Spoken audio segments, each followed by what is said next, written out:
Okey, ini dia tuan keretanya Mahadidet. Okey, ini kancil tahun 1996, enjin 659cc. Pada tahun 1996 kita akan restock daripada kosong daripada enjin standard. Kita masukkan enjin L6 turbo 660 Daihatsu.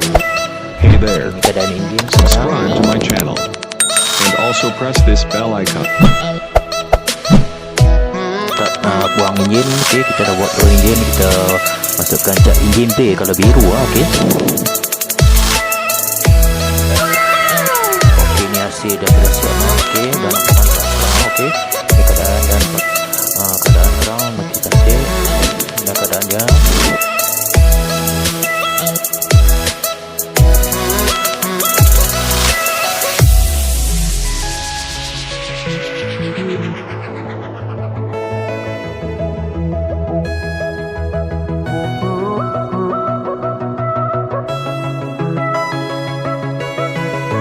Okey, kita tukar naga 100 untuk memasukkan rim saiz 15 inci.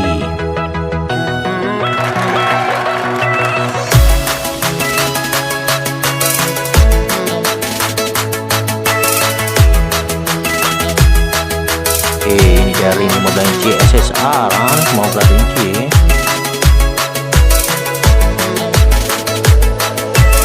Okey, sekarang kita proses mengecatnya pula dan Mahir memilih warna putih balik white putih balik.